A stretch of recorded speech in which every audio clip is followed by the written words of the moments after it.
company news headlines on Bloomberg Radio. From Bloomberg World, Hank Waters, I'm Charlie Pellet. Tractor maker Deere has reduced its profit outlook for the year as declining agriculture income pressures the world's biggest farm machinery maker. The cut comes as farm income has been easing, along with grain prices, giving growers less money to buy Deere's iconic green and yellow machines that plant, plow, spray, and harvest crops. Right now we got Deere shares. They are running lower, down now by 4.5%. Sources tell Bloomberg UBS is discussing plans to elevate investment bank chief Rob Karofsky to lead its entire U.S. business as the Swiss lender focuses on expanding in the world's largest wealth market. The shakeup, the details of which have not yet been finalized, would see the 57-year-old Karofsky take responsibility for the key wealth management business in the country.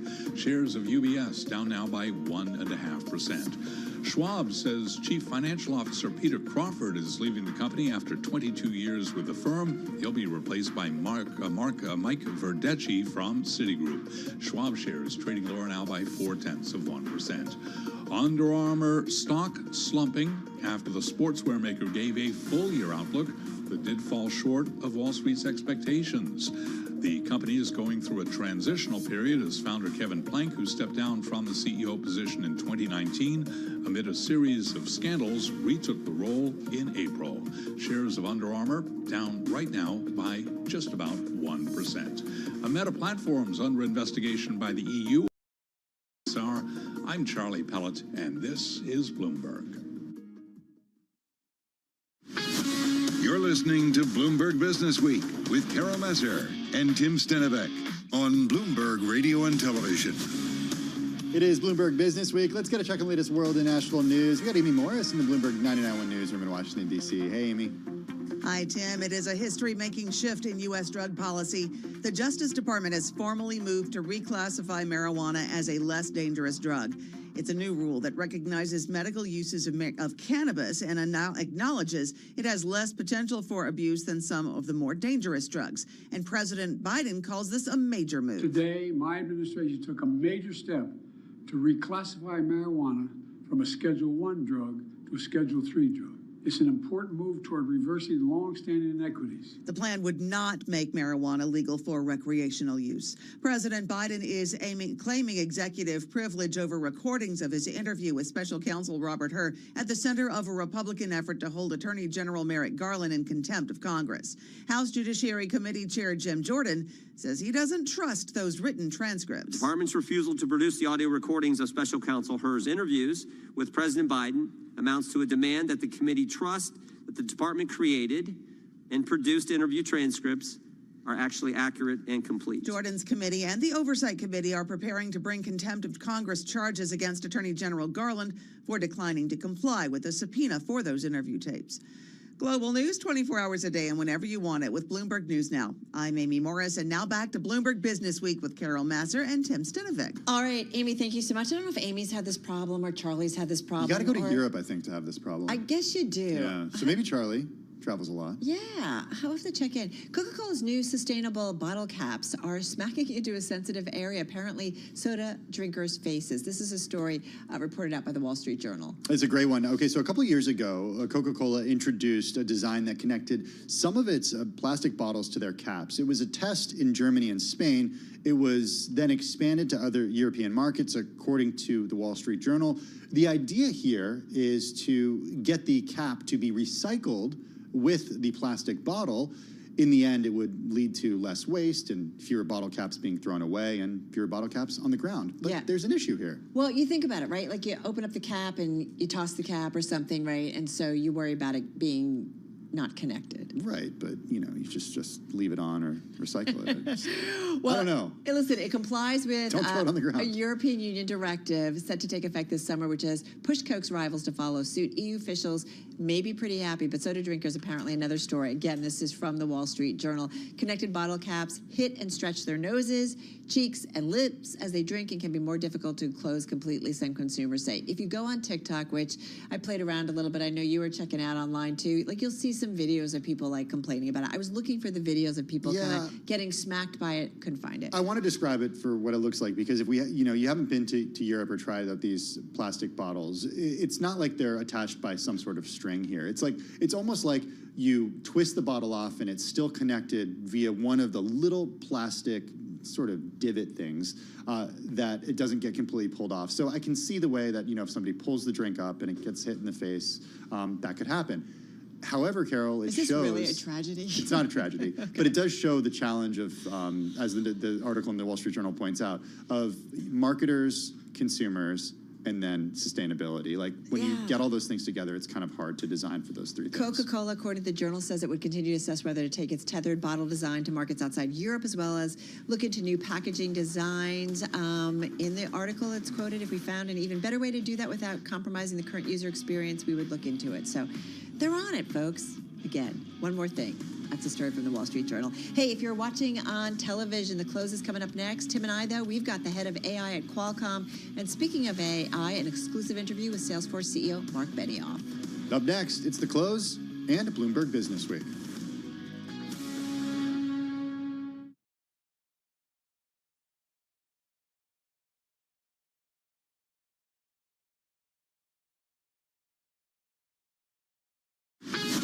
This is Bloomberg Business Week. Insight from the reporters and editors who bring you America's most trusted business magazine. Plus, global business, finance, and tech news as it happens. Bloomberg Business Week with Carol Messer and Tim Stenevec on Bloomberg Radio.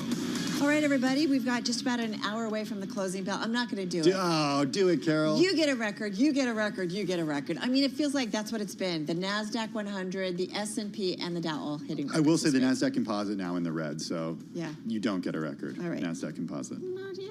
Not All right, yet. we have 60 minutes to go, so we'll see how it happens. But there's definitely some enthusiasm, maybe a little bit of some backtracking today, or maybe not as much enthusiasm. But it's really been an interesting week, if you will. And a lot of it, Yeah. I don't know, coming off of that, CPI print, retail sales Yeah, and I print? think the Fed meeting a few weeks ago, too. Yeah, I don't know. Hey, you know May what? turning out If to you be don't not too shabby. you have the questions. Yes. Abigail Doolittle is going to have the answers. I know. Yeah, This is she's why we- going to be with us in just a few minutes. All right, we got to start off this hour always with Abigail. Hey, listen, also coming up, records across the board, so we'll talk about that.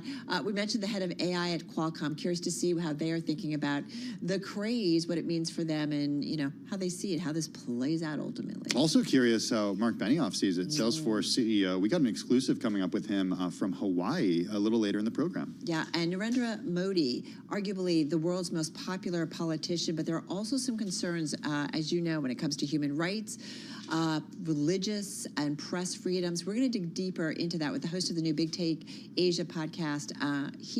Modi, is the subject of the first two episodes of this vertical here at Bloomberg with an Asia focus, if you will. We've also got the author of a new book about the real cost of doing business. Who's actually paying for corporations' free lunch? Yeah, love this. Looking forward to it. Lots coming, folks, over the next 2 hours. First up, though, let's get back to the trade and check on your top business stories. Here's once again Charlie Bell. I thank you very much. Two important questions as we move into the final hour of trading. Will we see another record for the S&P 500 index, up right now by 2 points? Little change there.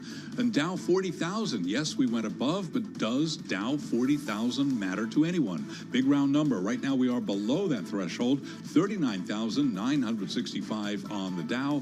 Again, right now of just about 0.1%. But to be sure, we did see a record earlier on with the Dow crossing 40,000. NASDAQ in the red right now, as Tim mentioned, lower, little change, down less than 0.1%. 10-year, 4.37%, with a 2-year right now, 4.78%. Spot gold down $8 the ounce, down 0.3%, 23.79. And right now we do have West Texas Intermediate crude up 0.9%. So what about the overall market backdrop and the Fed following yesterday's CPI report?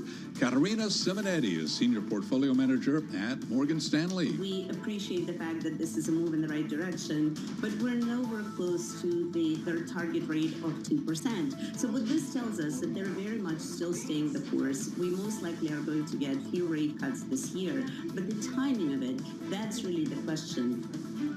Morgan Stanley's Caterina Simonetti, again, the 10-year right now, 4.37%. GameStop, AMC Entertainment, they are both lower. A couple of meme stops slumping big time for a second day today. Shares of GameStop down now by 24%. AMC Entertainment, it is down by 11.9%. Recapping, S&P at 5310, little change there, up less than 0.1%. The Dow, 39,964. I'm Charlie Pellet. That is a Bloomberg Business Flash. Hey, thank you so much for that update, Charlie Pellet. Well, we're a little lower. We're off of session highs, but still, I think it's fair to say, earlier we did see records across the board. The Dow did top 40,000 for the first time today, and we did see fresh records on the S&P 500, the NASDAQ 100, and NASDAQ Composite. For more, let's bring in Abigail Doolittle, Bloomberg News Chief Markets Correspondent. She's here in the Bloomberg Interactive Brokers studio. Losing a little bit of steam, Abigail, at least today's rally, but I'm wondering from a technicals perspective how you're looking at this run-up, especially with regard to what you said yesterday.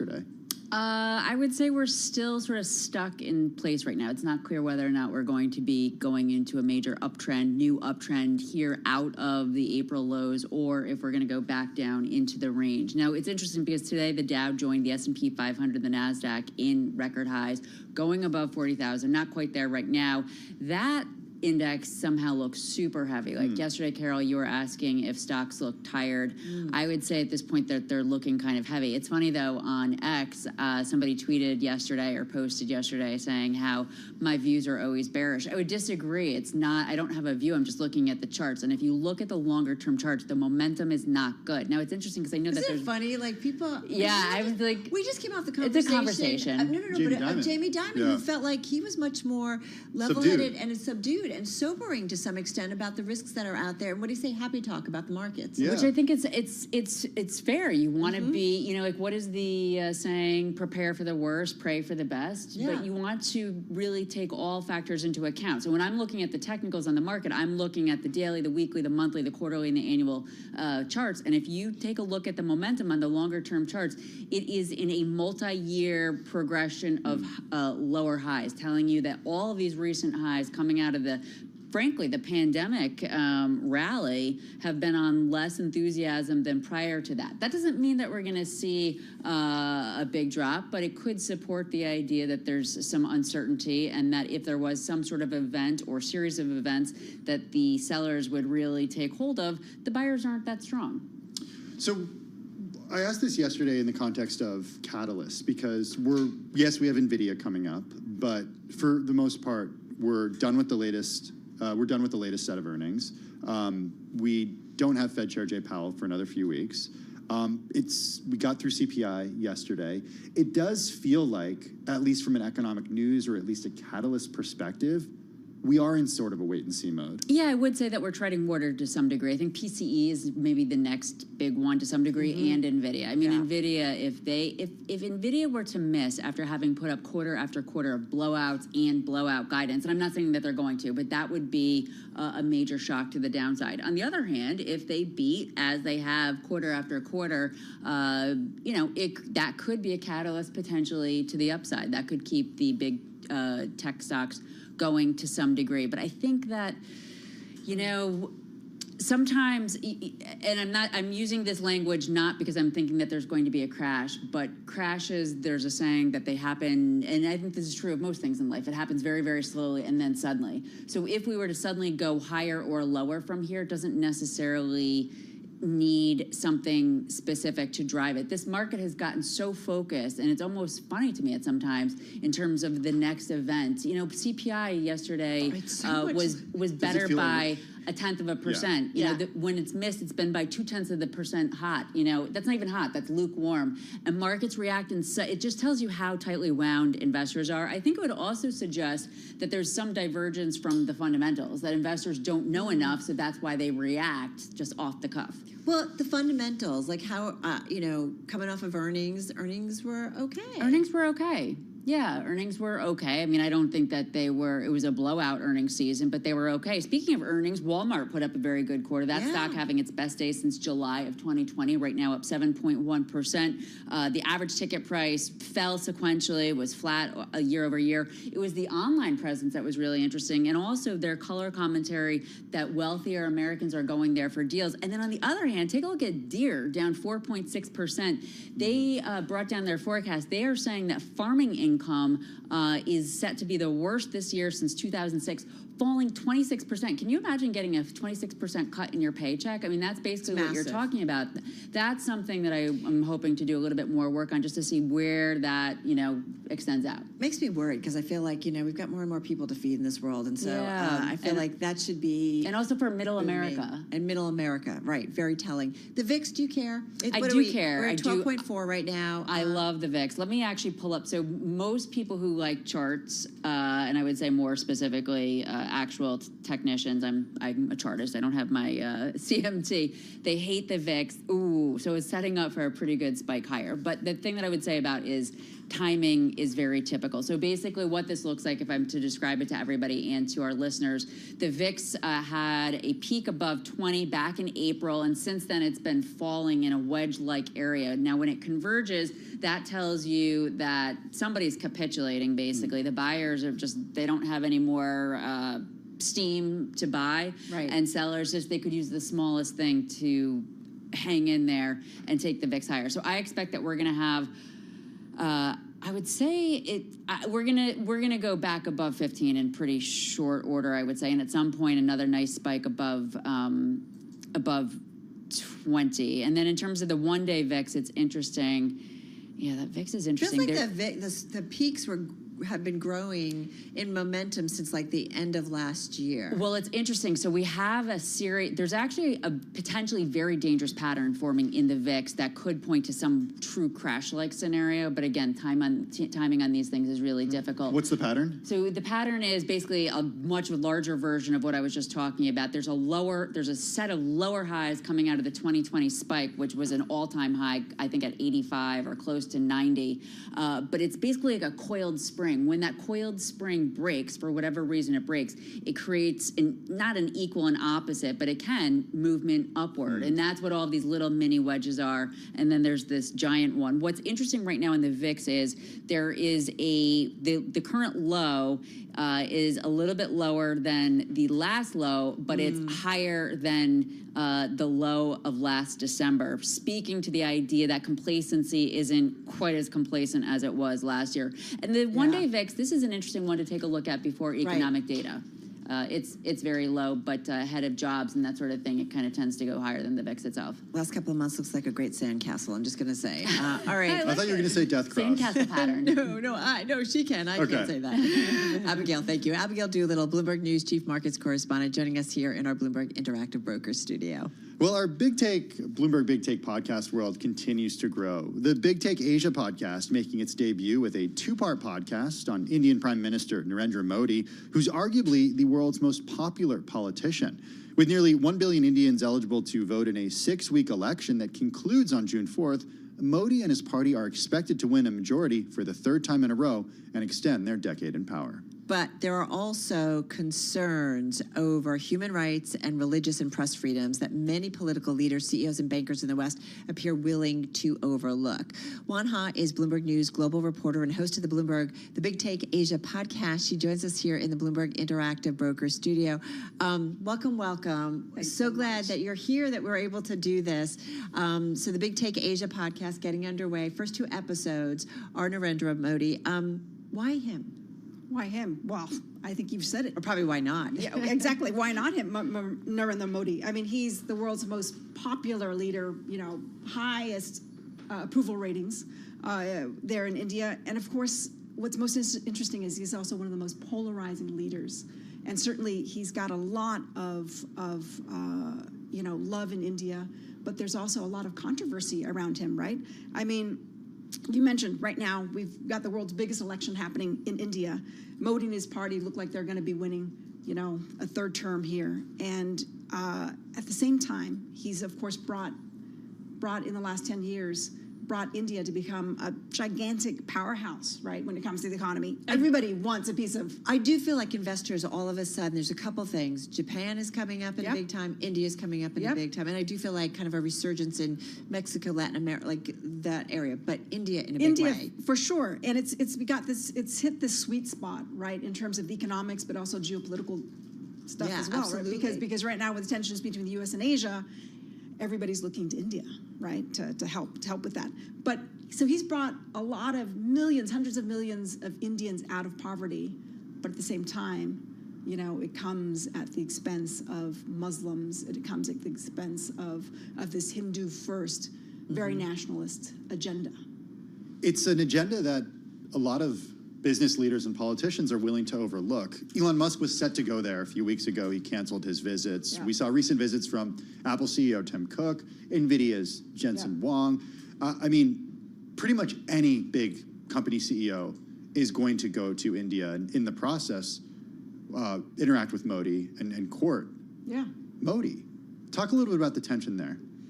I mean, you know, not to mention a state dinner here in the U.S. for him. Right. I mean, under Modi, what we're seeing is, of course, you know, press freedoms in India has dropped, you know, in the rankings, and there's a lot of concern on the ground. You know, our reporters can tell you there's a lot of concern among journalists on the ground that dissent is difficult, and criticism of Modi and his government is also very difficult as well, right? And of course there are human rights issues. I mean, it's like, you know, you have this Hindu first nationalist agenda. You know, for a long time, India and its leaders were very proud of the secular politics that they've just really embraced for so many years. And here he comes in and he says, hey, I'm a Hindu and I'm a proud Hindu nationalist, and, you know, there's no reason why I shouldn't be pushing this nationalist Hindu agenda. And it's dangerous, right? I mean, we saw, obviously, I mean, many years ago, how it actually has, I mean, some of the worst violence happened under Modi's watch when he was chief minister of Gujarat. But he survived that and, of course, came back much stronger, more popular. Well, I wonder, too, like, as leaders, I think we thought, you know, China was going to go a different direction. Russia, you could say, many decades ago, you know, with the fall of communism, we thought maybe it would go a different direction in the breakup of the Soviet Union.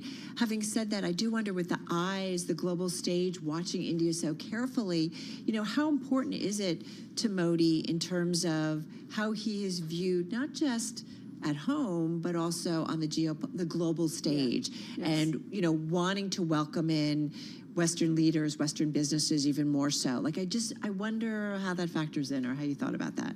Well, I mean, we saw, I mean, he's such a great, you know, they call him the Teflon PM, Prime Minister, right?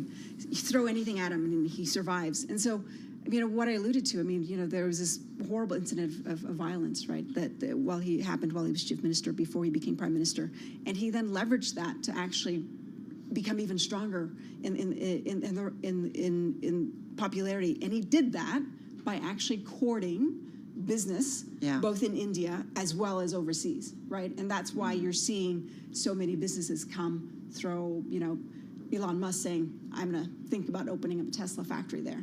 Right? And increasingly Apple working on production in the country. And Jamie Dimon singing his praises as well. So it's like everybody wants to be in India, but then I've seen these stories before, though. I think about it, you know, mirrors kind of what the approach to China, right? And thinking Western involvement, Western business involvement would lead to a very different political bent, if you will. There's obviously there's obviously this discomfort, right, with what's happening on the human rights end of things, but that's not.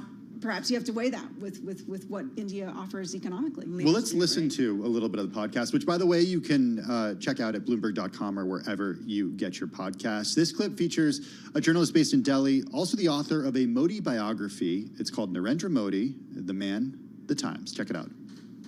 So that is how Mr. Modi suddenly became from the leader of a government and a party which was not very sure whether they will win the elections, to somebody who became the Hindu Hriday Samrat, the emperor of Hindu hearts. Well, there you have it, a clip from the Big Take Asia podcast, available on the Bloomberg terminal and at Bloomberg.com or wherever you get your podcasts. That's right. So we just heard that was Indian journalist Nilanjan Mukhopadhyay. He wrote a biography of Modi. In the Big Take podcast this week, we've got this two-part series. We speak to him. We speak to our wonderful reporter on the ground, Sudhi Ranjan Sen. He's been covering India for nearly 3 decades. Really takes us on the inside of Modi, takes us back to where it all started, to his hometown, talks to his friends, and really tries to, unpack where this dark side comes from. Listen, and no matter how someone might feel, this is, no doubt about it, one of the important leaders of our time. For sure. Juan Ha, thank you so much. Bloomberg News Global Reporter, host of the Bloomberg Big Take Asia podcast. You can listen to the Big Take Asia podcast on the Bloomberg at Bloomberg.com or wherever you get your podcasts.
It's 3:21 on Wall Street. We do check markets all day long at Bloomberg. S&P 500 index up 2 points right now to 5310.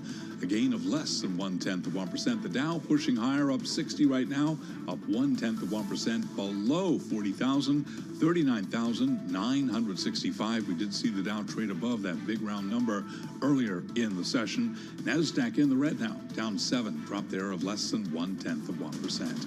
10-year, 4.37%, with a 2-year, 4.79%. Spot gold is down 0.2%, 23.81 the ounce.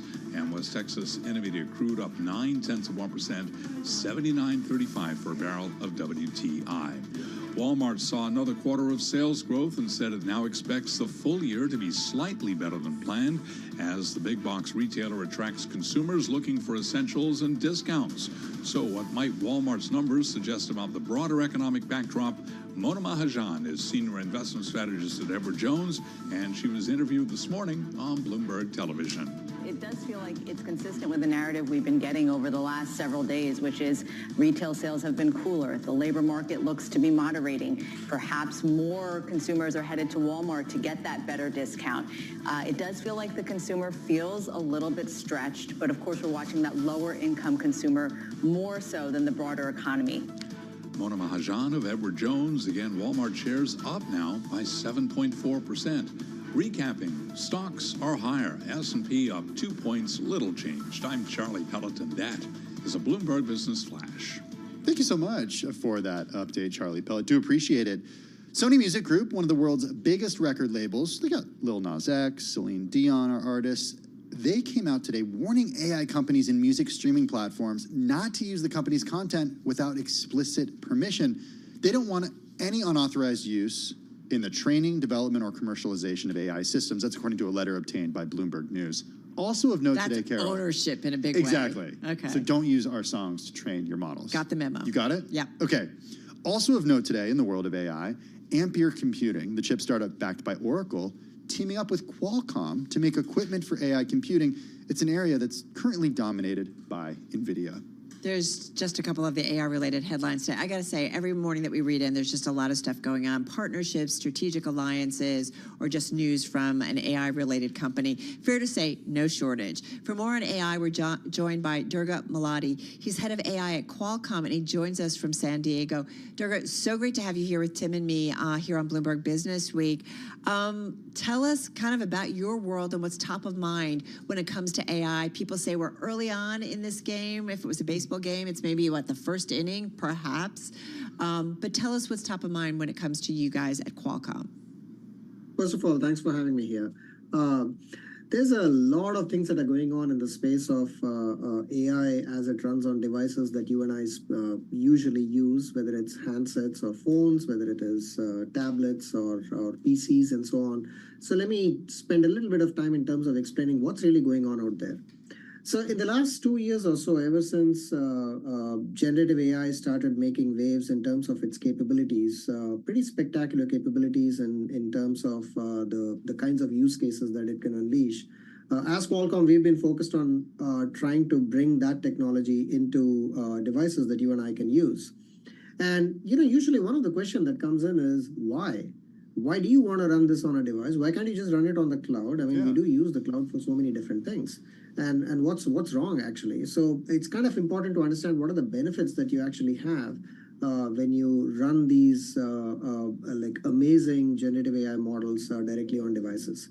The very first one is related to privacy and security. Okay. A lot of the times when you actually go through generative AI use cases, you might be wondering, maybe it's just a chatbot. Maybe I ask a question, I get a response. But it doesn't have to be just a chatbot. It could be, these days, we use a lot more of both voice-based interaction with devices, in addition to using like camera and something else to bring in additional context to the question that you're asking.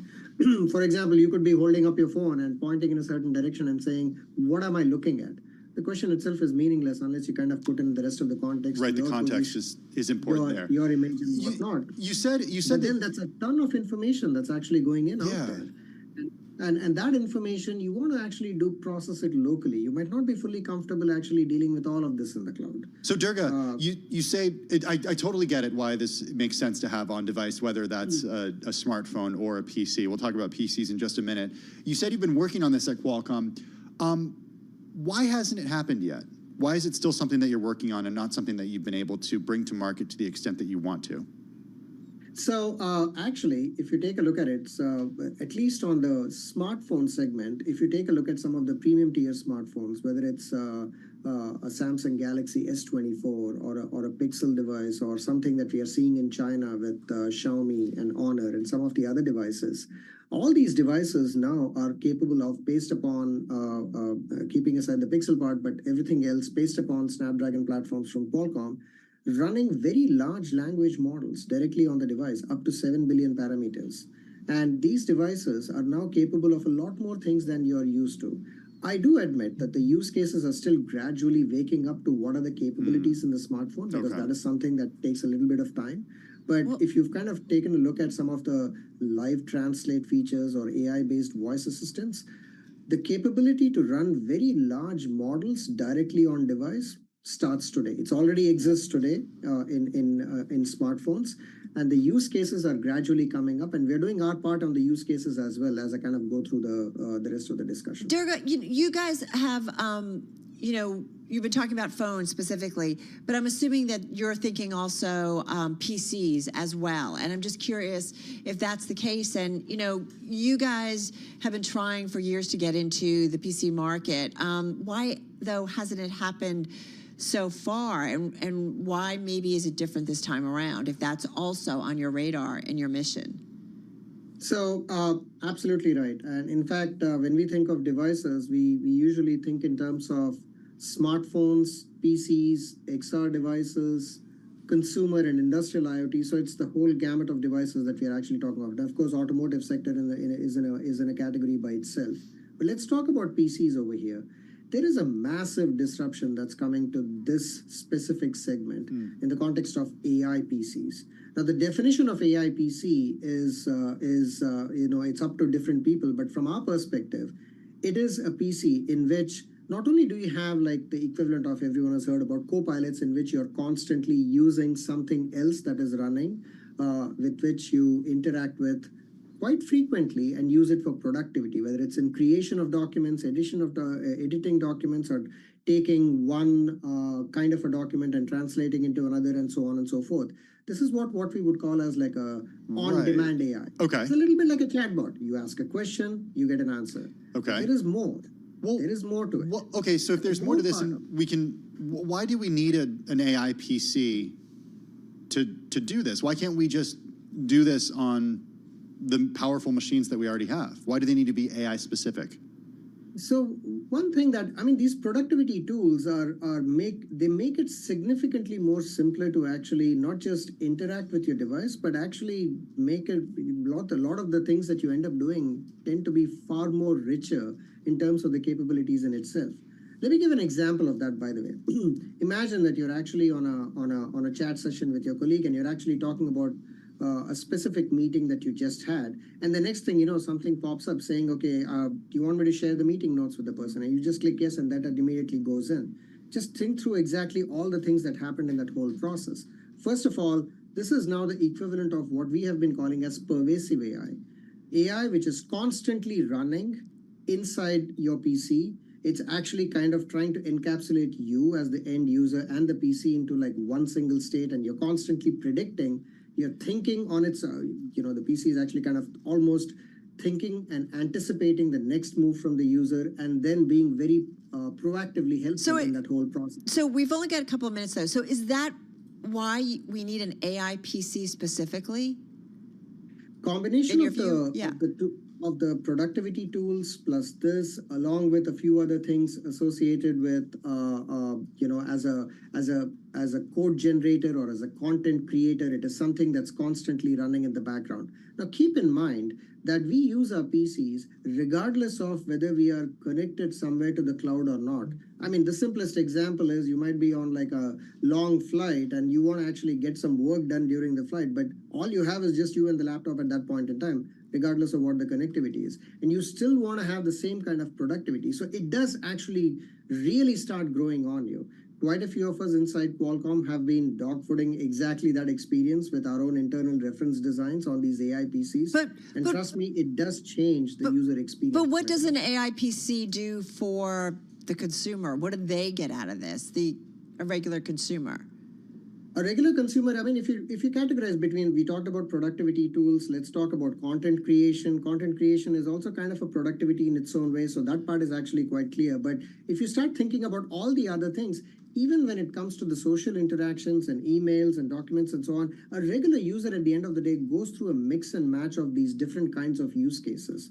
And we believe that it's actually a pretty big differentiator between the before and after. Now, is it like a big bang moment that happens? That is something that remains to be seen. But we are on the cusp of all these launches that are coming up over the next few weeks. And let's see how that plays out. Do you want me to be replaced, Carol, by an AI PC? Is that what you're hinting at? I mean, come on, no. Not going to happen. No. Hey, an avatar, not going to happen perhaps? this year. An avatar. Avatar to prepare for the show, and then the real life. Yes. Carol and Tim get to do the Avatars show. can do all the work.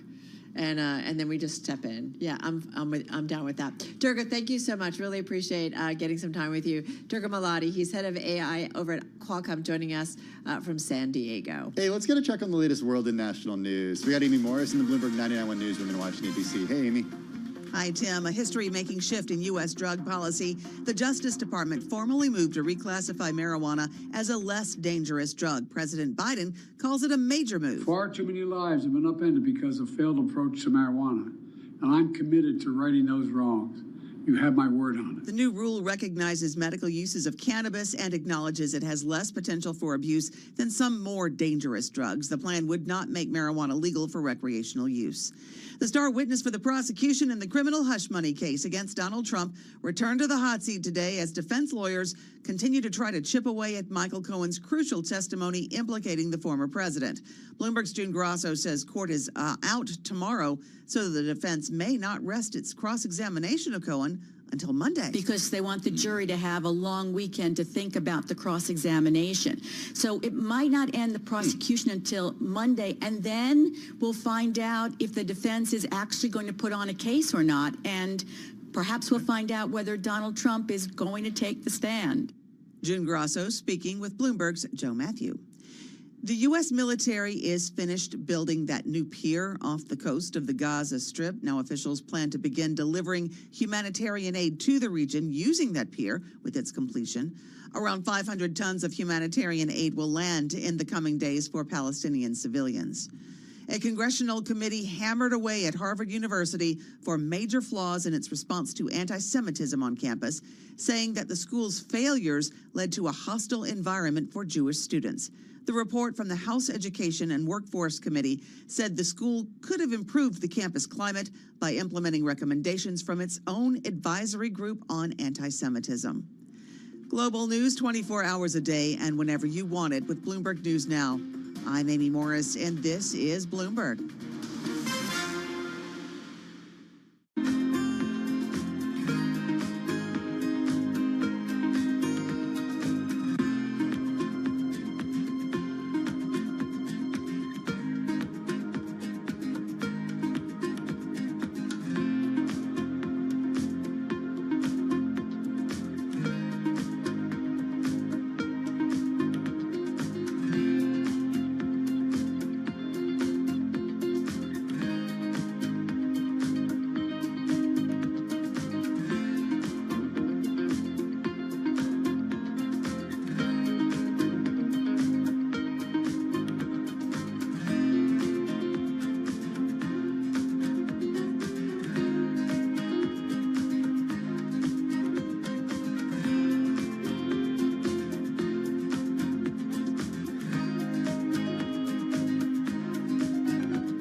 It's 3:40 on Wall Street. We do check markets all day long here at Bloomberg. Going to be very interesting to see where stocks shake out. We've got the S&P in the red. Yes, the Dow is at a record. NASDAQ trading lower. But let's get it all sorted out as we head over to the first word breaking news desk for today's afternoon call. Here he is, Bill Maloney. And good afternoon, Charlie. U.S. stocks quiet today with the Dow currently up 15 points. S&Ps are down 5, while NASDAQ declines by 28. The U.S. 10-year yield at 4.38%. Gold is lower by 5, oil trading in the green, but Bitcoin is down by 1%. Among the main 11 S&P sectors, leaders were staples and the financials. Materials and consumer discretionary were under pressure, and leaders to the upside in the Dow, Walmart and 3M, while Nike and Travelers led to the downside. After earnings, Deere fell 4%, Walmart rose 7%, and wrapping things up, Applied Materials reports after the bell. Live from the first breaking news desk, I'm Bill Maloney. Charlie? Okay, we thank you very much, Bill Maloney. And this update brought to you by MassMutual, a leader in wealth management, offering financial advisors the best of both worlds with resources to help you run your business and the freedom to run it your way. Learn more at massmutual.com/wealth. And that is a Bloomberg Business Flash. I'm driving in my car. I turn on the radio. How about you let me drive? Oh, no. Who's gonna drive you home? Honey, please, I'll do the driving. Drive on. Excuse me, I want to drive. It's the question that drives us. This is the Drive to the Close. That funky music will drive us till the dawn. On Bloomberg Radio. It is that time. Can you believe it, Carol? We're about 18 minutes from the close on We're near our this lows, too. Thursday. Near our lows. The S&P and the NASDAQ. Stocks can't go up every day, Carol. They can't, okay? Thank you, Tim. You're welcome. I don't know. I know that you just started doing this. That's all they You could just do. started doing this. I don't remember the drop during the pandemic. Yeah. The great financial crisis. I'm just kidding. So am I. We're a little punchy today. We have reason to be punchy, though. We do. Yeah, you got a 4-day week. I have a 3-day week. Yeah. So, yeah. I don't know about This you is your all. Friday. Yeah, I'm happy. Hey, I want to get Ryan Kelly's thoughts. He's Chief Investment Officer and Portfolio Manager at Hennessy Funds. Ryan manages the Hennessy Cornerstone Mid-Cap 30 Fund. It's concentrated a portfolio with 30 small and mid-cap stocks. And Carol, its performance so far this year, it's at 23%. It puts it in the 98th percentile of its peers, and it's in the 98th or 99th percentile on a 1, 3, and 5-year time frame, too. So pretty good performance. Ryan, you got to feel good. You just pack it up, go home, and say, folks, we're done for the year. There's my year to date. No. So good to have you here with us once again. I don't know. I hate to ask like macro for you because I feel like what we really care about is like what you're thinking and buying because you guys kind of drill down and have a limited portfolio. Having said that, is there anything in the macro that you care about that you think investors should keep on your radar, that you keep on your radar? Well, thanks for having me on, first of all, Sure. Carol and Tim. I was looking back, and I think the first time we spoke was almost 10 years ago. Wow. Carol, we were talking about gas utilities. So prior to the great financial crisis, as you mentioned. Wow. Which is Or a after, reminder, right? Which is a reminder. We have market cycles. That's right. But, I would say that when we look at this fund and thinking about more macro, we like the mid-cap space, and this is a mid-cap portfolio, small to mid-cap. We really look at companies that are between 1 and 10 billion in market cap, and we like that space for a few different reasons. Number one, these are companies that are usually big enough that they already have a good track record, they've already seen some growth, they're big enough to matter, but yet they're still small enough that they can continue to grow into different, use their whatever they do or whatever technology they have. They can move it into different industries.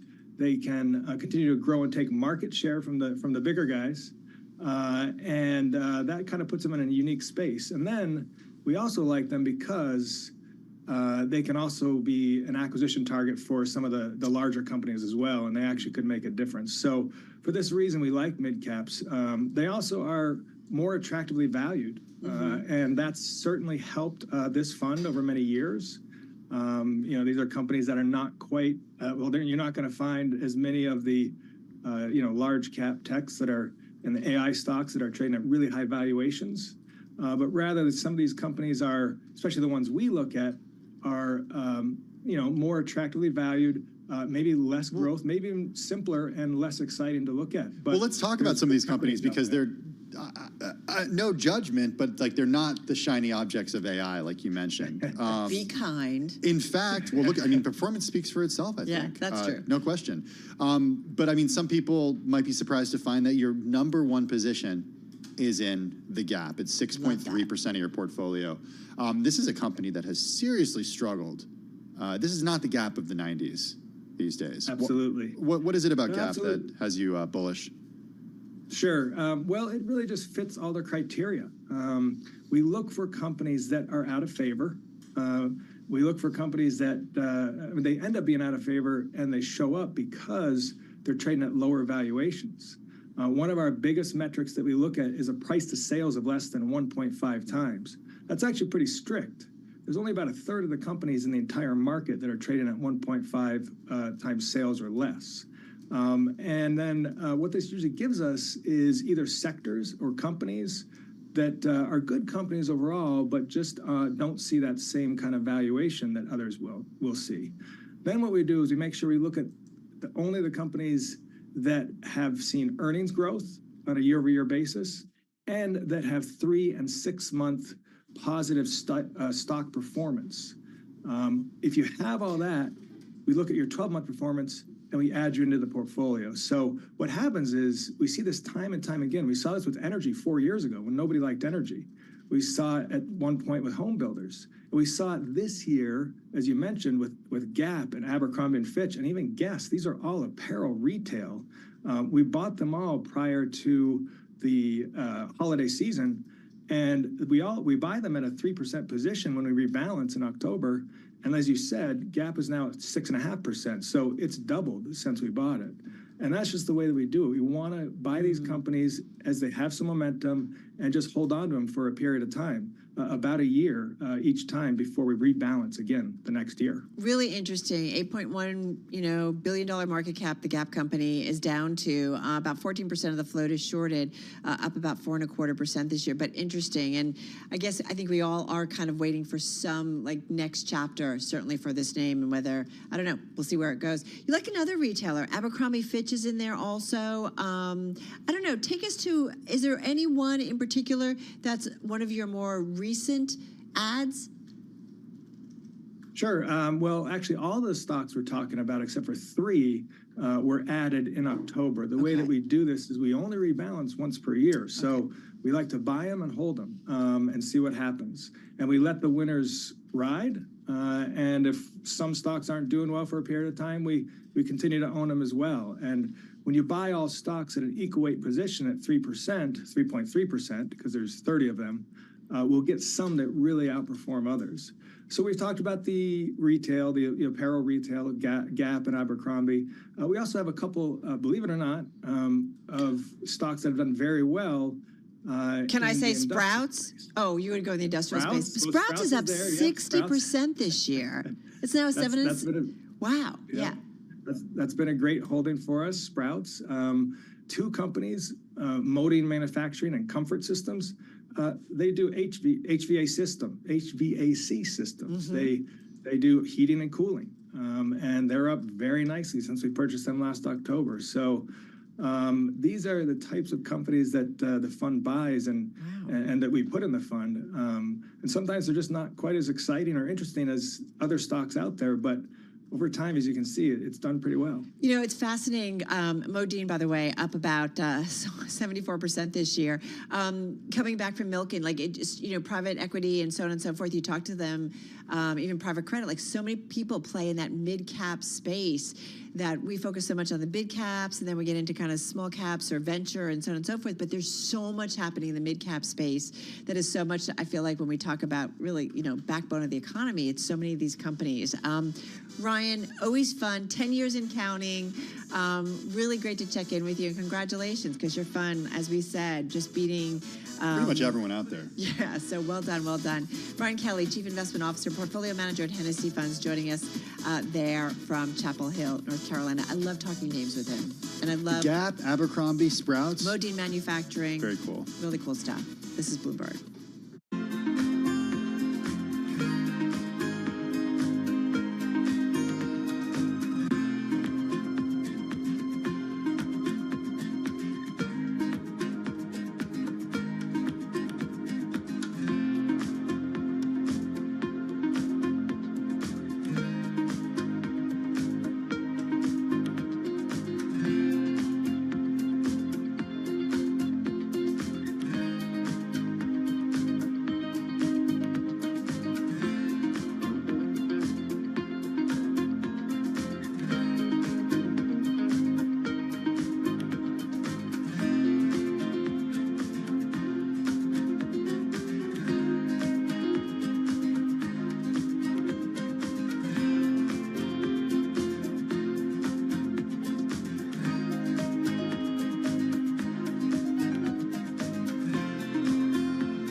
company news headlines on Bloomberg Radio. From Bloomberg World headquarters, I'm Charlie Pella. 3:53 on Wall Street. Coming up after the close of trading, we will be hearing from Applied Materials when it releases second quarter results. Analysts are expecting a mixed report from the semiconductor capital equipment company. Shares of AIM at Applied Materials, they are lower right now. We have Applied down by 1.8%. Jamie Dimon says he is still more worried about inflation than markets appear to be. The J.P. Morgan Chase CEO said significant price pressures are still influencing the U.S. economy, and that may mean rates will be higher for longer than many investors are expecting. And during that interview this morning with Bloomberg Radio from Paris, he explained why J.P. Morgan Chase remains cautious on China. If you look at China from a risk-reward basis, it used to be very good. It's not so good anymore because all these things that go wrong. Remember, we bank, I've got the number, but 1,500 multinationals in China. They're not leaving China, so we're going to serve our clients there. We're just much more cognizant that the risk is higher. And I put Hong Kong in that bucket, too. J.P. Morgan Chase shares, they're up now by 0.6%, and Dimon spoke with Bloomberg Radio from Paris. Sources tell Bloomberg UBS is discussing plans to elevate investment bank chief Rob Karofsky to lead its entire U.S. business as the Swiss lender focuses on expanding in the world's largest wealth market. And Charles Schwab says CFO Peter Crawford is leaving the company after 22 years with the firm. He'll be replaced by Mike Verdeschi from Citigroup. Under Armour stock slumping after the sportswear maker gave a full-year outlook that did fall short of Wall Street expectations. Under Armour down now by 1%. And those are our top company stories at this hour, and this is Bloomberg. This is Bloomberg Business Week with Carol Massar and Tim Stenevec on Bloomberg Radio and Television. All right, everybody, getting ready to wrap up the Thursday trade. We're going to head over to our TV colleagues in just a moment and count you down. We also have a little bit of earnings coming your way after the close. We're talking about Applied Materials, so we'll be looking at that. I think it's hitting a 52-week high in today's session. It's had quite a run. A lot of the names in the semi space have. It's up 34% year to date. So that's on our radar, as well as the closing numbers, which have really moved off their highs. Having said that, a story courtesy of our Elizabeth Sedran, our YouTube producer, this catching her attention, so she shared it with us. And yeah, ultra rich, worth over $100 billion. More of them are worth that than ever before. I was going to say, the markets might be coming off their highs, but these guys, and look, it's a lot of guys, they've got quite a bit of money. Yeah. The world's super rich now has 15 members with fortunes over $100 billion. It's the most on record as they ride the waves of artificial intelligence, luxury goods, and geopolitical shifts. Yeah, the combined net worth for these people is up 13% this year to $2.2 trillion. This is according to the Bloomberg Billionaires Index, beating the pace of inflation and the broader stock market. Between them, they hold nearly a quarter of the wealth of the world's 500 richest people. Okay, keep drilling down. here are some folks all here. Rich. L'Oreal heiress Francois Bettencourt Myers. Yeah. Dell founder Michael Dell. Mexican billionaire Carlos Slim. They all initially reached the threshold in the past 5 months. Some have fluctuated around that level, crossing it multiple times. I love this. Bettencourt Myers of L'Oreal becoming the first woman to amass that 12-figure fortune. That happened back in December after shares of that company posted their best year since 1998. Bettencourt Myers, she's 70. She ranks 14th on the index with a net worth of $101 billion, so just across that threshold. Leading the pack is LVMH founder and CEO Bernard Arnault. He's 75. He's got a net worth of a cool $222 billion. Amazon founder Jeff Bezos has $208 billion. He's number 2. And then there's Elon Musk. Yeah. Number 3. 52 years old, has a net worth of $187 billion, ranks the 3rd on the index. His wealth, which has fallen by more than $40 billion this year, mainly consists of a stake in the world's most valuable car maker. Yeah, there's also SpaceX, which...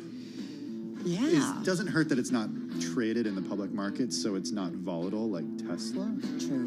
But, you know, it's the list. It comes for everyone.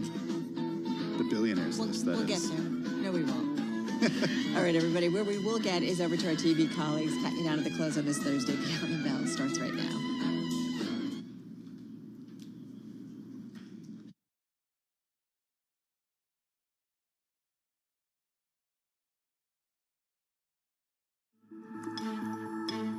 Beyond the Bell, Bloomberg Comprehensive cross-platform coverage of the U.S. market close starts right now. And right now, we are 2 minutes away from the end of the trading day.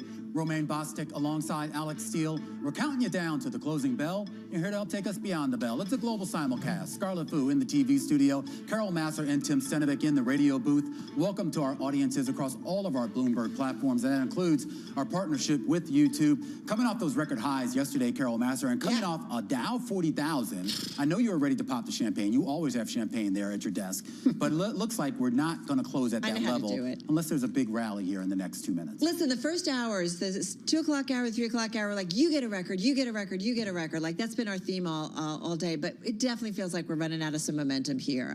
But it's been quite a week. If we just step back, happy talk. Isn't that what Jamie Dimon? Yeah, he's a little worried about all of this. I was surprised to hear his more subdued tone in that interview that he gave. Hey, one thing that I have my eye on because, well, meme stocks are still a thing. Are they? Is the air coming out of these meme stocks? Yeah, these aren't two of my decliners, but still worth noting that GameStop is down 30%, AMC is down another 15%. Yeah. Was it, blink and you missed the meme stock rally? I'm kind of surprised it lasted for more than a day as it was. I thought it would be one day and then game over. Interestingly, for a month in which, the adage is sell and may go away, for the S&P 500, you have every industry group higher except for energy stocks. They're in the red. And in the Russell 2000, you also have every industry group higher. Energy is the laggard there, but within the small cap space, they're up 2%, energy stocks. And volume really picking up here also as we get into the close. Little heavy trading as we're moments away here. Yeah, you're still seeing, though, a little bit of buying going on, selling going on in the Treasury space.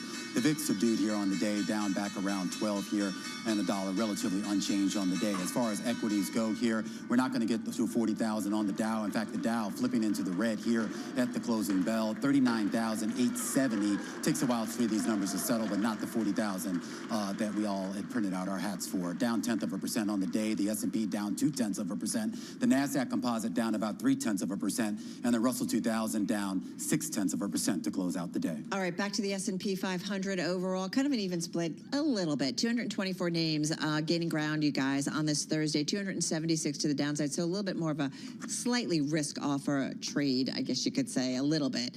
3 unchanged here, Scarlett, but kind of an even split. Yeah, and with the swoon in the last few minutes of the trading day, you have 10 out of 11 groups in the red. So let's just focus on the green spot right now. That is consumer staples, and that is Walmart primarily. In terms of laggards, consumer discretionary, materials, and industrials, each down by at least 2/3%. All right, guys, let's get to some of the individual gainers, if we may. Walmart, atop that list, number 1 gainer in the S&P 500. Wait, let me make sure because I thought it moved down to, number 1 gainer in the S&P 500, finishing just off its highs of the day, a 7% gain, surging, topping $500 billion in market cap for the first time. We know Street very impressed on their earnings, posting stronger than expected first quarter earnings, boosting its annual sales and profit forecast. And talking with our own Jen Bartosh, just talking about, who the Walmart consumer is, folks. It's people making less than 100, some making above 100, but also wealthier. It's kind of a third split, if you will, among those different groups. So it's interesting how the customer, she says, has really changed at Walmart. So really interesting company. Chubb also among the top gainers in the S&P 500, number 2 gainer, finishing off its highs, but still a 4.7% gain. We learned yesterday, we all did the headlines, Warren Buffett's Berkshire Hathaway now has a $6.7 billion stake in Chubb, ending months of suspense over what its mystery position in a financial firm apparently had been previously kept concealed in regulatory filings. And I know we've got some earnings, so maybe we go there. Yeah, we got Applied Materials coming out, so earnings per share for the second quarter coming in at $2.09. That definitely did beat estimates. Also net sales beating estimates, coming at $6.65 billion versus estimates. Its semiconductor systems net sales also pretty strong, $4.9 billion. I mean, this tracks, right? Strong chips. Yeah, and it's interesting, too, when they kind of talk about sort of what's driving this here. I mean, I think it's a little bit more broad-based than what we saw from some of the other chip makers. So it's not just about AI and, EVs, if you will, here. They're still kind of pushing the whole Internet of Things things as well as clean energy as well. Yeah, and they mentioned all of that in the press release. Applied Materials has the most enabling portfolio. That's interesting. I've never heard that term. For chips that underpin tectonic shifts in technology, including AI, Internet of Things. Are we still talking about that? Electric vehicles and clean I got to energy. tell you guys, That's funny. I can't get my washing machine to connect to the internet. Yeah, that's the Internet of Things. It's not You're working. missing out, Tim. Why do we Why do we need that? Why do we need that? I don't know, but it's not working. Great. I mean, So I don't even know why we need it because I can't connect it.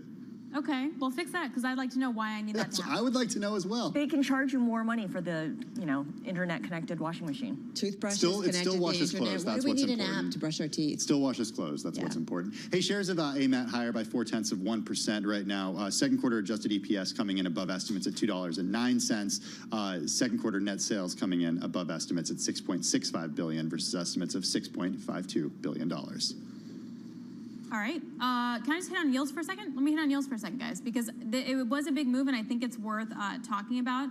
Is you look at the 2-year, yields are up by about 7 basis points, and I bring this up specifically because we broke through the 250-day moving average yesterday on that super solid buying, and now we're just back above those levels. So I think it's interesting that we're going to get sort of the range-bound yield momentum here, but higher yields not a problem for the equity market. And I was looking through WERP earlier because I was like, given all that's happened this week and over the last week and a half, that there must be a huge repricing in terms of Fed expectations, and you're really not seeing it. I mean, it's just kind of like you have some tweaks around the margins, but for the most part, everyone still is kind of in the same camp that they've been in now, at least for the last 3.5 weeks. Hey, I know we're still waiting on some other earnings, including Take-Two Interactive. In the meantime, I do want to touch on some of the decliners that I had my eye on this Thursday afternoon. Not any meme stocks, but I do want to talk about John Deere because it is the world's biggest farm machinery maker. Shares fell 4.74%. The company did reduce its profit outlook for the year.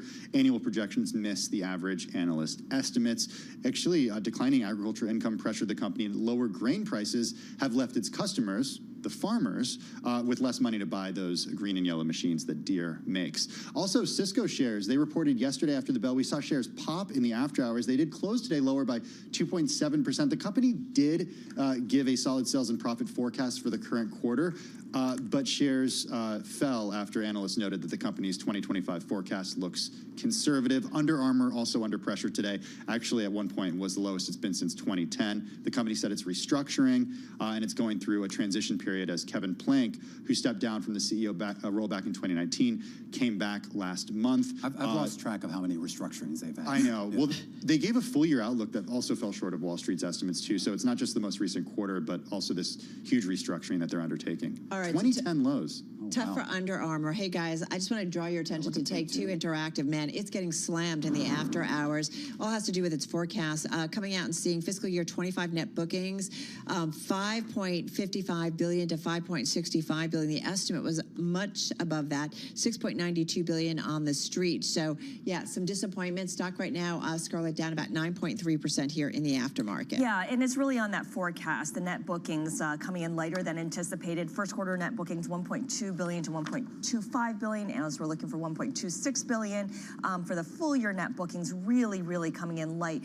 Also worth mentioning here that the fourth quarter numbers, the quarter that passed, includes a $2.18 billion goodwill impairment. I wonder if that is tied to Zynga and the purchase there and how that hasn't really played out for Take-Two. We already know that it said it's cutting 5% of jobs, it's streamlining titles, it's really embarking on this cost-cutting program as it, of course, still moves forward with the release of Grand Theft Auto 6, which has now been narrowed, the release date to fall 2025. They do say those results, impairment charges, as you said, for acquisition-related intangible assets and business reorganization expenses of about $146 million to our cost reduction programs. Yeah, that's interesting. I think we have to dig a little bit deeper into that. But I was just going through, too. I mean, we go through, because everyone's sort of obsessed on these launch dates here. Okay, so Scarlett's got her GTA in fall 2025, which probably means like summer 2027 here. But some of the other names they're listing, they've got a lot slated for fiscal 2025, which is really just right around the corner for them here.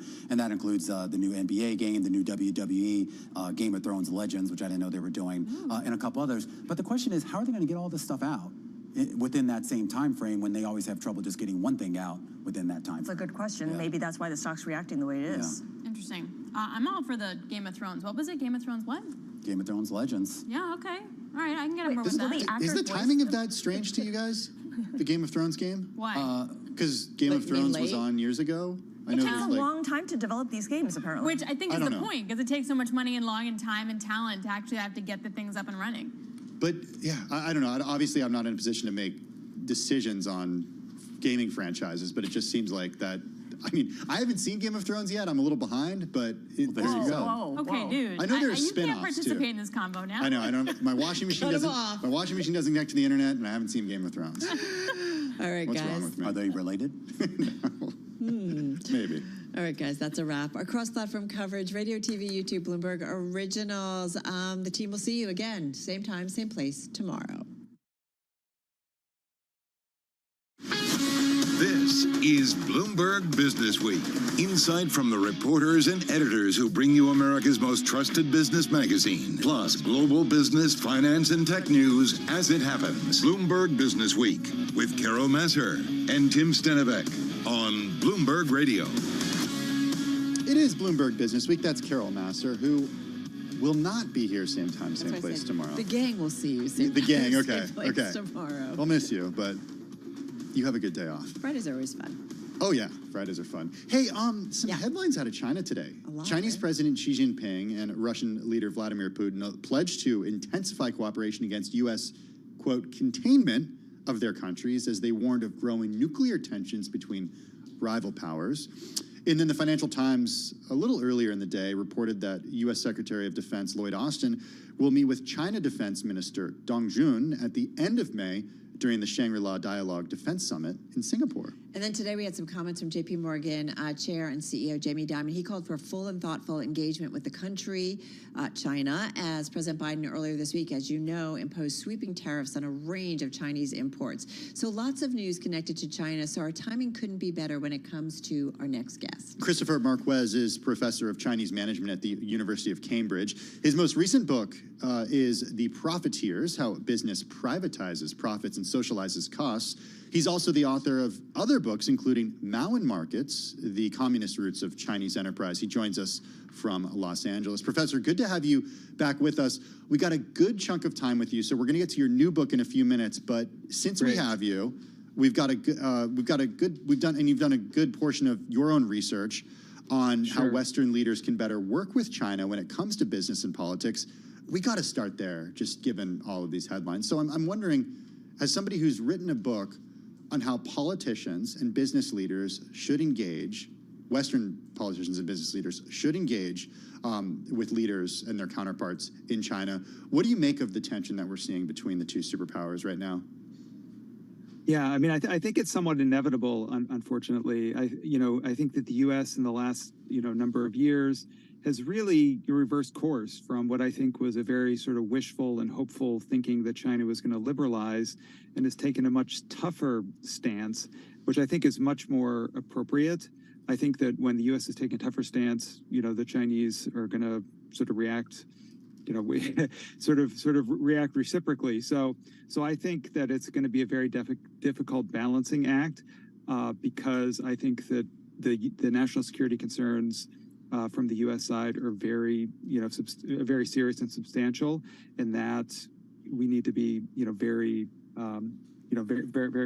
very tough and rigorous in many ways. I am curious if you think, that if global companies like Bottom Line are really rethinking their Chinese exposure and opportunities. I feel like I get mixed messages. I feel like, we hear this pushback against globalization, and we see the conflict between the U.S. and China continue to grow, and yet, you still see a lot of companies, they're not necessarily shutting down their shops in China. So help me make some sense out of it for our audience. What really is going on? Well, it sounds like you have made some good sense of it already. I mean, I think mixed messages is a pretty good characterization of it.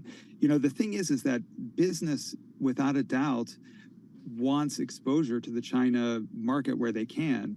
I think Xi Jinping was in San Francisco maybe 6 months ago, and he got 3 standing ovations from the U.S. business community. I think that the more and more that companies can sell their products in China, I think just helps the bottom line. But there is a real long-term risk. It's sort of like, the children's game sort of where you're walking around and they make you stop and there's one less chair each time. Musical chairs. At some point. Musical, thank you. Yeah, that name didn't come to me immediately, but yeah, it's like musical chairs. At some point, the music's going to stop, and I think this is why long term many companies are, moving their supply chain, trying to move their supply chains out of China. But the challenge is, where to go. With a situation where for the last 30 years, China has built this incredible supply chain infrastructure, and has amazing, human capital, has incredible, facilities, and no other place has the scale. So I think that, over time, business is going to be guardedly moving away where they can because of this risk that I think that the, political establishment is also starting, sort of come to grips with. So I do think it's mixed right now, but I think, long term, even when they're applauding Xi Jinping, that they're planning ways to lessen the exposure and risk. Yeah, it's delicate. Having said that, forgive me if I throw you something and you're like, okay, I don't really have any thoughts on that, although I'm sure you have thoughts on lots of things. But is India looking to be kind of the replacement for China? I think that definitely. I mean, I think that, the issue is that, I think infrastructure wise, India is just not there. Yeah. China, again, it's just incredible. I've spent, lots of time in Chinese factories in southern China, and I just, the sort of amazement and admiration for how businesses there have built these incredible, incredible infrastructures to manufacture. And I think that, this includes, labor, being able to move labor around the country effectively, which the government is able to do, sort of clusters in places where, a lot of the different intermediate or sort of backward supply chain items are sourced very closely and have close relationships. So, it's a huge challenge to think of moving out of China. And I think, India or, Vietnam is another country that's talked about a lot. I think the government's working to try to build up, the infrastructure in ways to try to actually,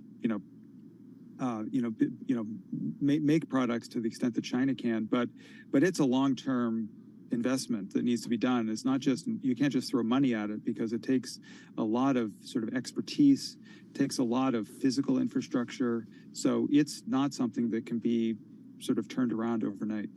Speaking of something that can't be turned around overnight, I'm wondering what your view is of the Chinese consumer right now, given that, like you said, 6 months ago in San Francisco, it was tough to get a ticket as a business leader to that dinner with Xi Jinping. I mean, it was like anybody in the business community who's anybody was there and wanted a ticket to that dinner. No question that those folks want access to that market. But how is the footing of the Chinese consumer right now?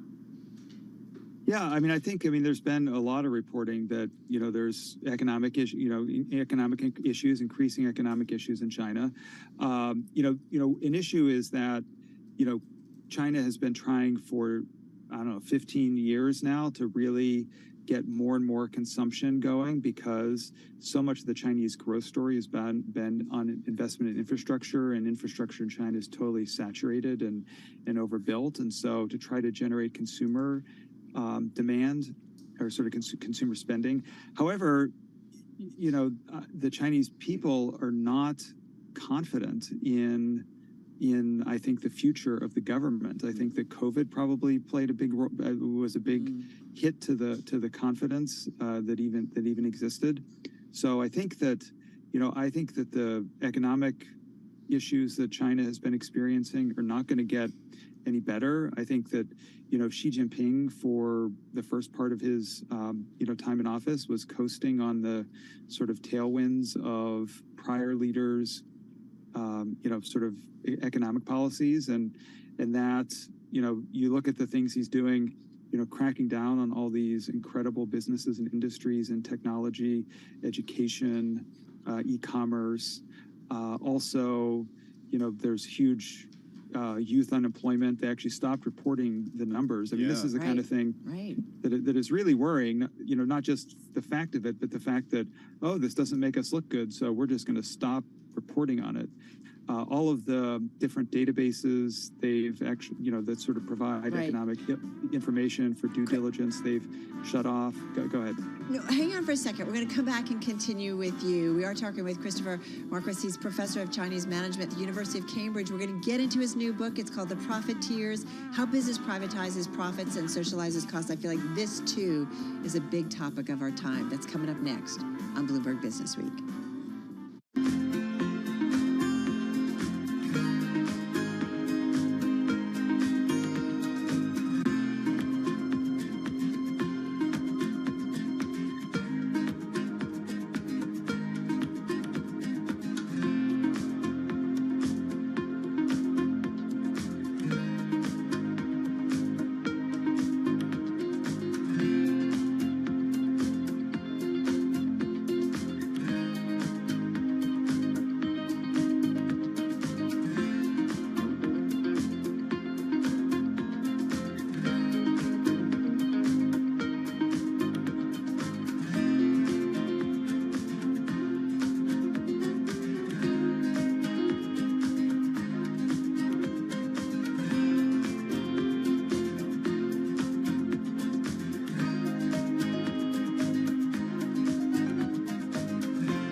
It's 4:21 on Wall Street. We do check markets all day long. I'm Charlie Puddle, and we got earnings from Applied Materials after the close of trading. Applied, of course, the largest American maker of chip-making machinery, but it failed to impress investors with its latest forecast following a rally in its stock this year.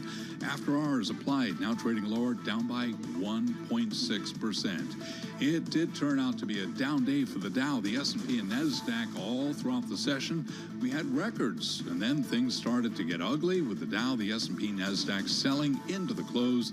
S&P falling from a record down 11 to 52.97. For the S&P, it dropped today of just about 0.2%. The Dow crossed 40,000 to end at 39,869, down 0.1%. NASDAQ down 44. For NASDAQ, a drop today of 0.3%. 10-year 4.37% with a 2-year 4.79%. Spot gold today down $9 the ounce. Gold lower by 0.4%. Crude oil up 66 cents a barrel, up 0.8%. Recapping, Applied Materials lower after hours, down now by 1.6%. I'm Charlie Pellet, and that is a Bloomberg Business Flash. All right. Thank you so much, Charlie Pellet. Well, let's get back to our guest. Christopher Marquess is with us, still with us, professor of Chinese management at the University of Cambridge, written many books, including one on how businesses can do good. That was entitled Better Business, How the B Corp Movement is Remaking Capitalism. His most recent book, The Profiteers, How Business Privatizes Profits and Socializes Costs. That's something we want to drill down a little bit more into. Chris, thank you so much for staying with us. I got to say, I was looking at the chapters. First of all, this book kind of speaks to us in a big way, but it says, okay, you ask some questions. Who pays for carbon emissions? Who pays for damage to the earth? Who pays for cheap goods? Who pays for cheap labor and inequality? Who pays for systemic discrimination? Kind of interesting, too, when you talk about cheap labor, because we just did a story about prison labor that companies use and some of the alleged injustices that seem to be going on. It's a great story by our Bloomberg Business Week team. But so who pays for all of this, that list that I just walked through? Sure. So it's it's the general public and individuals. The book I focus on this topic, externalities, which is around which is sort of a wonky term, but basically, it's encapsulated in the subtitle of the book, how business privatizes profit and socializes cost. And, the thing is, there's been, decades, probably more than that, of sort of in some ways misinformation campaigns on the part of companies where a lot of the things that perhaps they should be covering the cost for actually get sort of borne by the general public. And a quick example of that is carbon emissions. I think people are now coming around to understand that actually, being able to use the sort of sky as a free, landfill for a company's pollution, isn't really fair because it's creating a lot of health and environmental damages. And now through carbon taxes, carbon markets, companies are starting to pay for that. But this is a widespread problem, which is what I try to really examine in the book. Christopher, I want to ask you this question because you've written a book about B corporations as well. So I'm wondering if there's a better system out there than the system that we currently have. The system, Carol and I acknowledge all the time, capitalism isn't perfect, but it's the system that we have. And I think a lot of people would argue that it is the best system out there, with all its flaws. Sure. Yeah, I mean, I think the thing is that, I think it's easy to use these terms, sort of capitalism, socialism, which are ideal types in some ways, but really we have elements of capitalism, elements of socialism in the U.S., in the U.K., even except for probably North Korea, even countries like China, which is run by the Chinese Communist Party, has huge amounts of market economy and capitalist activity. So I think, to me, it's more about how sort of economic policy and fairness in many ways gets executed. And so, companies around carbon emissions, you think about what's sort of free or fair for the market. Is it right to have a market whereby companies are creating a lot of damage in the world, not having to pay for this damage, and it gets borne by the general society? If you think about it on the individual level, it's you wouldn't necessarily throw trash on your neighbor's lawn or do. I mean, basically that's sort of what the analogy is at the individual level. So I think we really need to think about how best to sort of identify solutions to keep companies accountable for the damage they're creating. And then, I think that's, and that could be certainly within a capitalist system. Well, that gives me hope. So let's get into it. Because, it's funny, reading through this regenerative paradigm. So tell me exactly what that means. We talk about regenerative and we talk about farming a lot when it comes to things like that. Yeah, sure. So exactly. So is it the same kind of idea, or tell us about that? Sure. So towards the end of the book, thank you for picking up on that part too. I really try to outline a lot of the different solutions that are helpful to try to actually keep companies to account. And there's not sort of one silver bullet. It's actually, we need to do many things across policy, markets, companies working together, individuals. But I really do identify this, ideas around regeneration that have been taking hold in the business world. And I think that the analogy to agriculture is right on target. This is the idea, basically, maybe I'll just, sort of define it a bit. Mm-hmm. So we've been talking for ages about sustainability, UN Sustainable Development Goals, but, really sustainability is about, sort of doing less harm, mitigating harm. It's about, the term sustain means sort of keep things, the same or maintain them. So regeneration, as many companies are thinking about it now, is how can business models, production systems, agricultural systems be designed so that they don't just mitigate harm, but actually create positive benefit for the broader, society. And so, this is where, I really have a number of case studies, and there's really no regenerative business yet. Maybe there never will be, but as a goal for these organizations where they're thinking about, how can we not just be about mitigating harm in our production, but actually help. Right, like to have that as a mission. I get it. I still always have a hard time, and Tim and I talk about this all the time, that as long as you're a publicly held entity, you're going to have folks like Tim and me and all of the Bloomberg team that are saying, all right, great, you were great for society, but man, you missed your numbers in a big way, and investors are bailing. So I wonder we don't even talk about society benefits. All we talk about is the numbers. Exactly. So I think about who was it that said a few years ago this whole idea of all stakeholders we have to think about in running our entities. The Business Roundtable. Right. Yeah. Was it? Right. I can't remember. It was Larry Finker. I can't remember who it is, and forgive me but we all talked about it a million times, but here we are. So help me out. Yes. Sure. So I think that investors are a big issue in this whole setup. I think there's actually been some investigations, I think perhaps even one by Bloomberg, about companies that signed on to the Business Roundtable statement, talk about stakeholders, but turns out, things like, there are more carbon emissions, more environmental fractions. So, that seemed to be a pretty sophisticated form of greenwashing, really just trying to actually maybe avoid future regulation. But I think that, there is increasing interest in investors on trying to mitigate externalities. There's this new phenomena called universal ownership, which, maybe a future segment we can talk about that. It's somewhat complex, and I think it'd be good to get some investors on as well.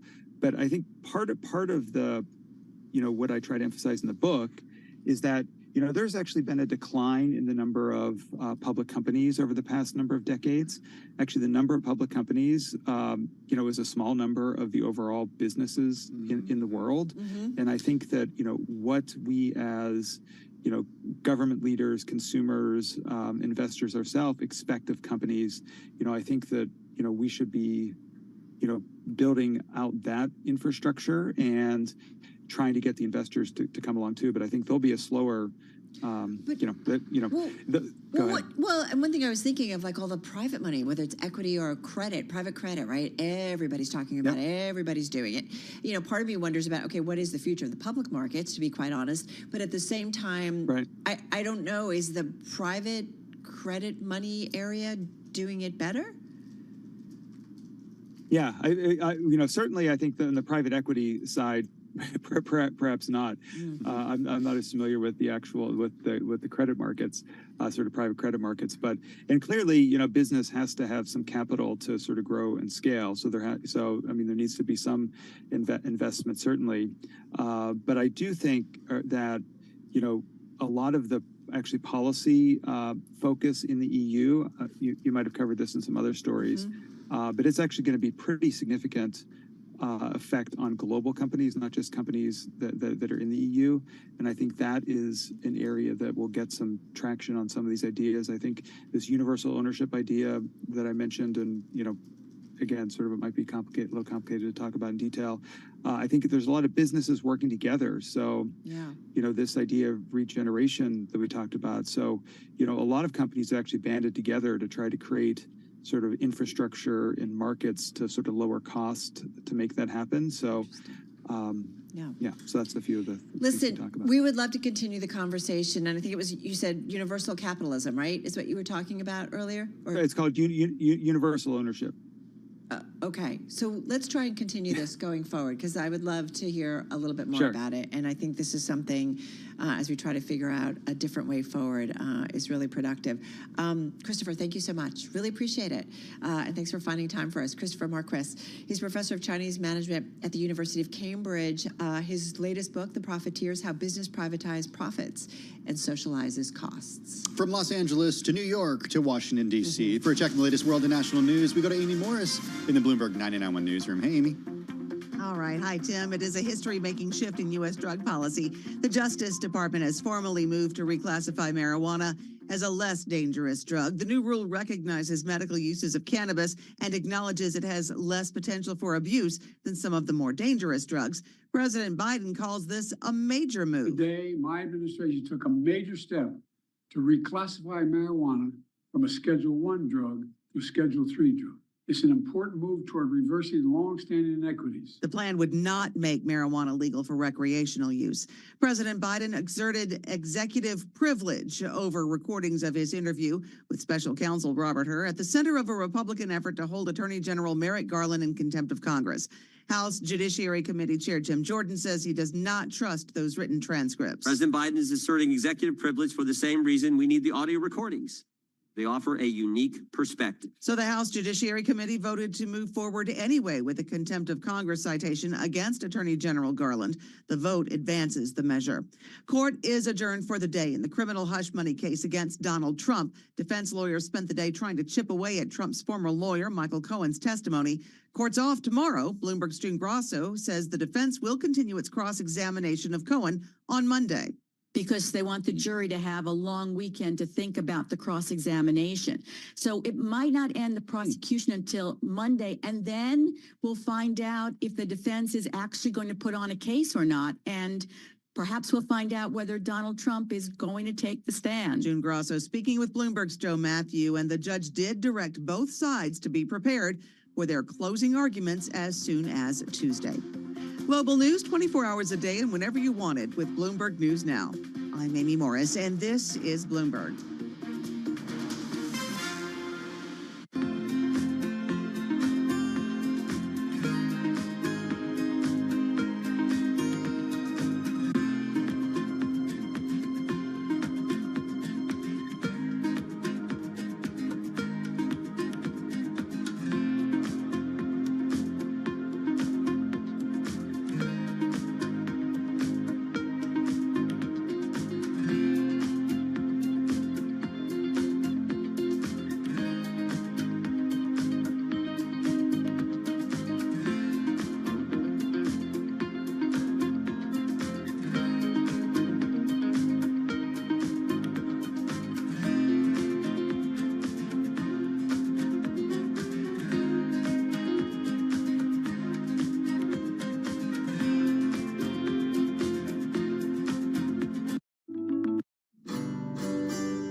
Okay, today I'm going to talk about how to succeed with a startup.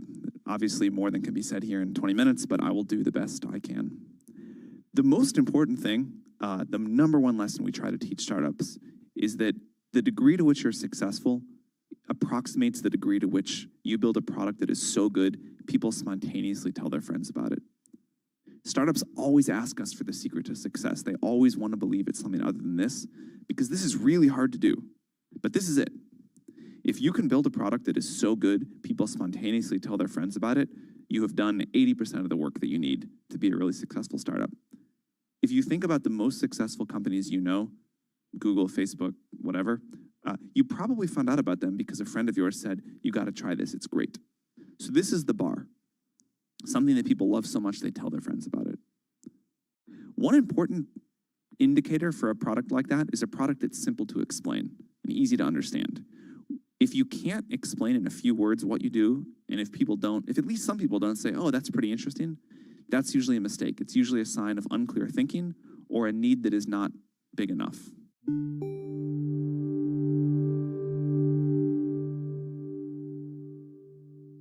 I want a bank that shows me what I spend instantly. We're Monzo. Give us a go. See? I want a bank that can help me budget for the things I need, like a new leather jacket for Bingo. We can do that. Bingo's my cockapoo. Hi, Bingo. It's a real faff to sign up. It takes less than 10 minutes. Race you. You're on. Time's up. How'd you get on? It's a draw. Is it? We hear you, Bingo. You make Monzo Monzo.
On Wall Street, we do check markets all day long here at Bloomberg. The Dow touched 40,000 before pulling back, ending the day at 39,869, selling into the close with the Dow down 38, dropped today of 0.1%. S&P down 11, a decline there of 0.2%. Nasdaq down 44, a drop there of 0.3%. 10-year 4.37% with a 2-year 4.79%. Spot gold today did fall $9.50 the ounce, down 0.4%, 23.76. On advance for crude, up 0.9%, 79.32 a barrel. Again, recapping, an 11-point drop, falling from a record for the S&P, down 0.2%. And that is a Bloomberg Business Flash. All right, Charlie, thank you so much. Carol Massar, along with Tim Stanovic, getting ready for a special treat here as our own Emily Chang is sitting down with Salesforce CEO Mark Benioff. So we're going to talk about certainly that company, a behemoth, certainly when it comes to the SaaS space, the software space, cloud, but interesting too in terms of artificial intelligence. Yeah, really looking forward to hearing what Mark Benioff has to say about what Salesforce is doing in the space, and certainly looking to be a very acquisitive company as well. Yeah, exactly. As it has in the past. Yeah, interesting. And so we'll see, what is top of mind certainly for him in an environment where, we talk about AI a lot. I think we're starting to see people say, well, wait a minute, let's kind of figure out the way forward and what it really means in terms of how it impacts our world. As for shares, of Salesforce, they're up more than 8% so far this year. But as we said, it's a behemoth, a $270 billion market cap company. So right now we do want to head over to Emily Chang, sitting down with Salesforce CEO Mark Benioff. He's also, of course, the chair and the co-founder. Let's listen in. Thank you so much. And Mark, thank you as always for joining us. You are at a big groundbreaking ceremony today at Straub Benioff Medical Center in Honolulu. This is just one of many hospitals that you've now contributed to in Hawaii. And if I got my math right, this gift means you have given now $450 million to healthcare in both Hawaii and San Francisco. Talk to us about the thrust of these hospital gifts. What are you really trying to achieve here, and how does it fit into your broader philosophy? Well, I'm so grateful to be here with you today, Emily, and it's wonderful to be here in Oahu. I think this is your hometown, is that right? It is, yes, indeed. And I'll tell you, we're doing something exciting here. We're breaking ground on a new hospital, which is the Straub Benioff Hospital here. And we just broke ground 2 weeks ago at the new Hilo Medical Center. And I'll tell you, it's great to be doing philanthropy in Hawaii. We've done it for so many years in the Bay Area. As you know, we've built 2 amazing children's hospitals in San Francisco and Oakland. And now we're bringing that great expertise here to Hawaii as well. It's really an incredible trinity that we've created between Hilo, Oahu, and also UCSF. And bringing it together, well, this is going to improve the health of Hawaiians. That's what we're all about. Talk to us about the connection between the hospitals in Hawaii and San Francisco, because I understand now there's an ability to share care and share information, and improve the quality of care that folks get in Hawaii.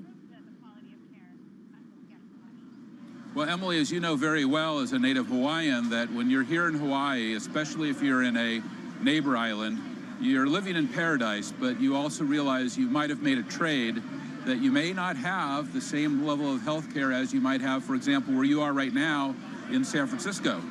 Well, we want the best of both worlds. We want the idea that you can have great health care here in Hawaii and also live in paradise. And the way that we're doing that is not only creating state-of-the-art medical facilities and recruiting world-class physicians here to Hawaii, but linking UCSF and also these Hawaiian hospitals together.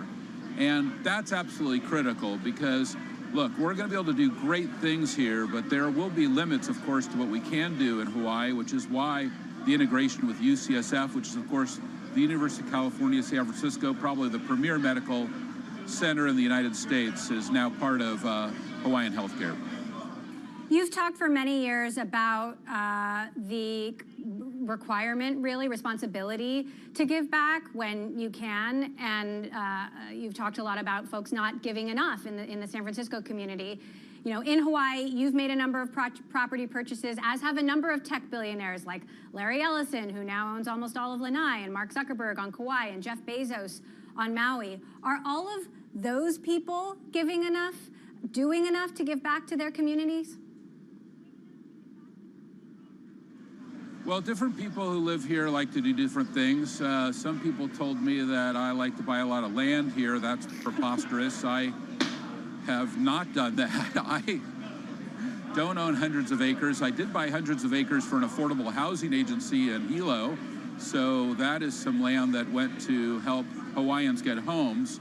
But I'm very happy just having my own personal residence here. But what I really enjoy is giving back. And I think you know that in the Bay Area, not just through Salesforce that's given back hundreds of millions of dollars in the Bay Area, including being the largest provider to the local San Francisco and Oakland public schools, but also to the hospitals. And this is so important to us that we can give to our local public hospitals, our local public schools, even our local public parks. I think all of us can do so much more to give back. And it's probably the most fun I've had as the CEO of Salesforce. I mean, it's been an amazing journey becoming the 3rd largest software company in the world. I think we're going to, we said we're going to do about $38 billion in revenue this year. Well, that's been an amazing journey, but the fun part has been giving back, and that's why I continue to do it and why we're going to continue to do a lot more of it in the future as well. Well, since you mentioned it, you've now been back, quote unquote, as sole CEO of Salesforce for the last 18 months. You weathered activist investors. Talk to us a little bit about the learnings in terms of retaking the reins in the age of AI. I think I might be one of the few CEOs that actually really enjoyed working with these activist investors. I had never heard so many great new ideas in my career, including such out-of-the-box thinking.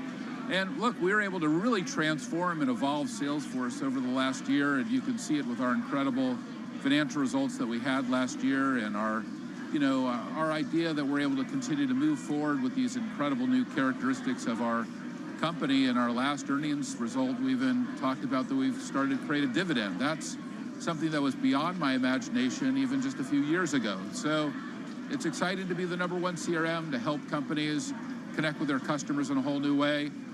Right now, we're about to enter an incredible new world, which is the world of artificial intelligence and how it's going to transform these customer relationships. And I think we're about to see some technology that we never thought we'd see in our lifetimes. We're going to see just some incredible new ways to run our businesses. Competition in CRM is fierce, Mark. You've got ServiceNow trying to poach a bunch of Salesforce employees. I believe they stopped using Slack after you bought it. They're trying to build more of a consumer brand. They started their own Trailblazer program. Are they trying to pick a fight with you? Well, they're an interesting company. I just think they need to be careful. They might be getting a little ahead of their skis. We just replaced them at Disney. Of course, we already had run Disney stores and Disney guides in the park, and we had done a lot of things with Disney with their customer relationships. But I think everybody knows that when they went to have Disney Plus and wanted to have a call center, and they chose that company, well, unfortunately, Salesforce had to come in and rescue the entire operation and rebuild all of the customer success and call centers for Disney, and which was at that point had been called out as a marquee customer of theirs. Well, Salesforce is actually a tremendous company that does real customer success and delivers solutions in sales, service, marketing for so many great companies around the world now. Obviously standardized at Disney, but for so many other great organizations, banks, insurance companies all over the world, and I think we're doing pretty well on our own. Alphabet and HubSpot, Google and HubSpot are in talks to merge. How significantly would that disrupt the CRM market? Well, I haven't really heard too much about that. Obviously, these are both great companies and customers of ours, and so we work with them very closely, and it'd be very interesting to see what would happen, but I really can't understand it because I actually have only heard the rumors that you've heard. It's Bloomberg reporting, but we'll leave it there.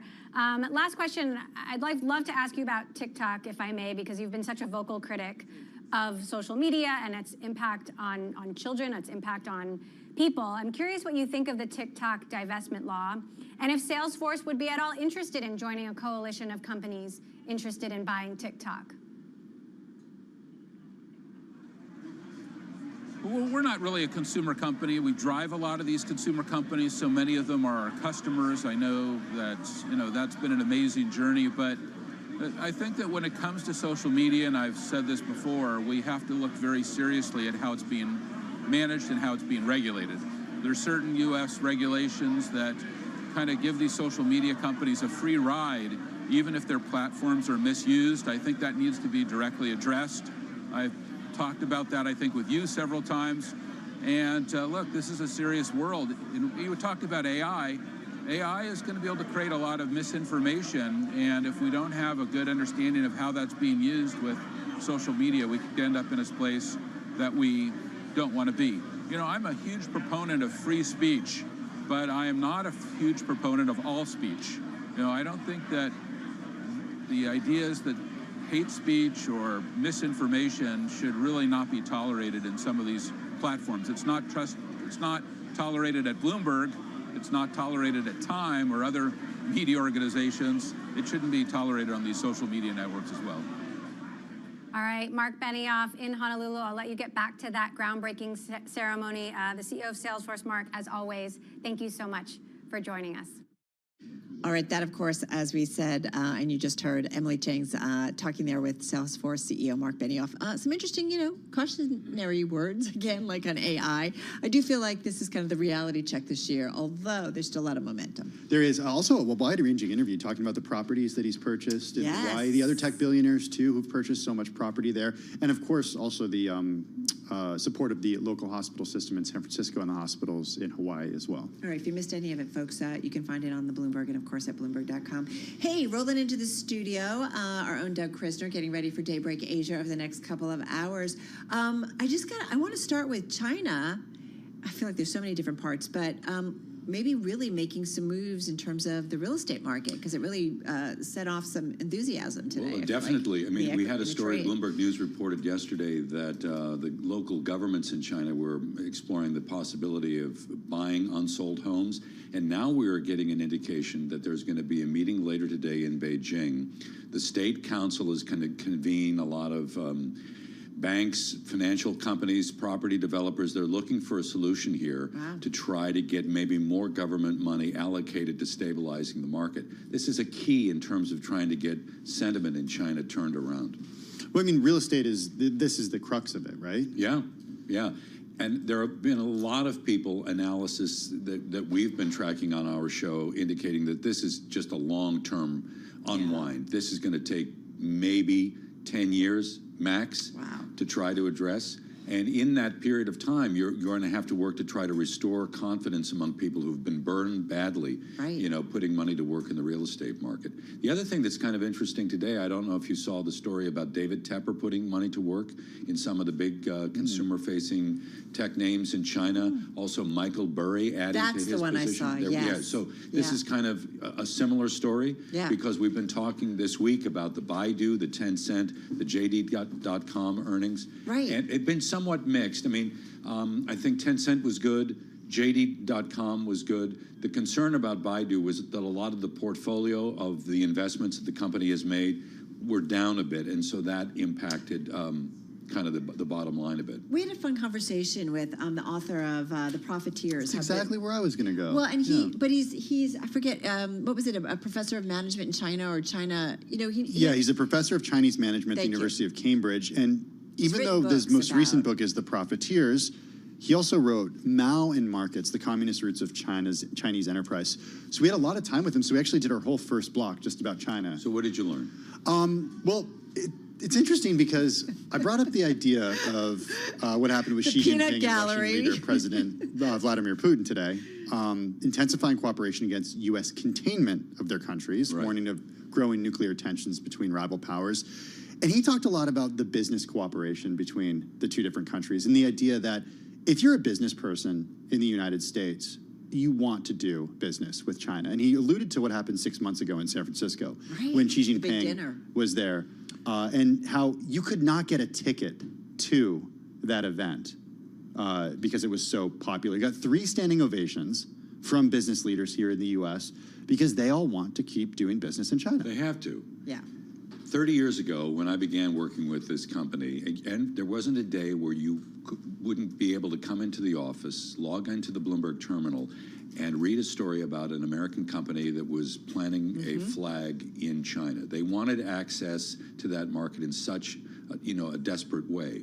And when you get into certain industries like automobiles, where you had to establish kind of a joint venture partnership. Right. Now, over that period of time, until Tesla.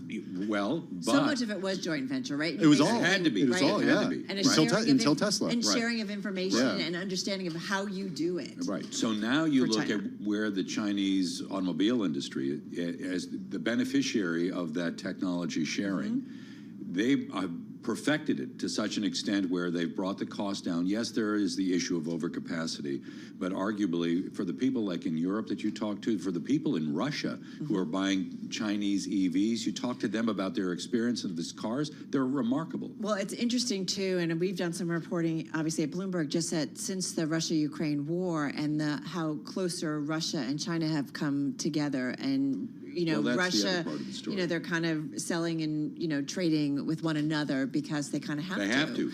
And so it's interesting, and you wonder about the implications. But what? Well, no, nothing. What's with you two? No, nothing. Jeez, I'm agreeing with you. No, but we said the mixed message of people like pushing back on globalization, and then you ask a business leader, and they're like, "No, we're still there. We haven't shut our operations." The story 30 years ago was, "Don't worry if we offshore all of this manufacturing, because the American economy is transforming. We're going to become a services economy. Whenever you say don't worry, everything is that's going to when be you fine." worry. Here we are. Did you Doug, you weren't here. Carol, you weren't here. We had David E. Sanger on, the author of, he's from the New York Times, New Cold Wars, China's Rise, Russia's Invasion, and America's Struggle to Defend the West. He's got this new book out. You guys should have him on your program. All about that. Could you help with that? Yeah, I could definitely. Paul Brennan can help with that. All right, let's do it. He's the one Let's who hook booked him him. up. Let's hook But that's Doug his up. whole idea in his book, is the idea that, while the U.S. was fighting this war on terror after 9/11, the other superpowers that many had dismissed as being, I guess, forgotten post-Cold War, were actually getting back together to become superpowers. So you have China's Belt and Road Initiative. You have Russia invading parts of Eastern Europe and sort of reforming what was once the Soviet Union. And it's all happening while the U.S. was fighting that war on terror. So what you're saying is that there was a huge distraction, and during that period of distraction, that your adversaries kind of used that to their advantage, strategically. Here we go again. But so next week we're going to have the inauguration of the new president in Taiwan. There is an American delegation that's going over. We're going to be talking about this on our weekend segment.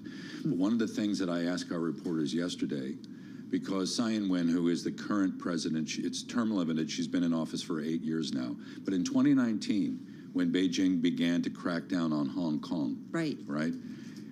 The chilling effect that may have had, and the ripple effect that it may have had on politics in Taiwan, that it's a stark reminder that, one country, we can talk about a number of systems, whether it's Taiwan or whether it's Hong Kong, but there's going to be no doubt here about who's in control. So China right now is really, really flexing its muscles. Whether you look at the South China Sea situation, look at what they're doing in terms of not pushing back on what countries in the West have been asking of China in terms of getting Russia to change its outlook on Ukraine. No, they're not going to do that. They're supporting Russia right now because, to your point, Tim, they need that relationship. They need access to that economy. It's holding things up right now.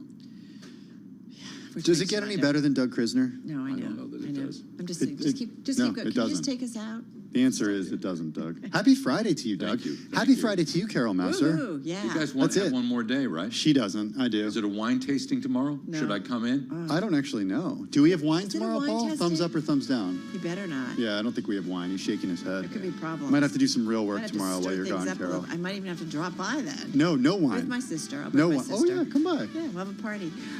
Great stuff. Yeah, this is a sign of our times, and I just feel like the different maneuvering and the new relationships that are being formed are going to affect us for a long time. All right. Catch Doug and Brian Curtis and Daybreak Asia coming your way. I will see you on Monday. You have a good weekend. Balance of Power starts right now.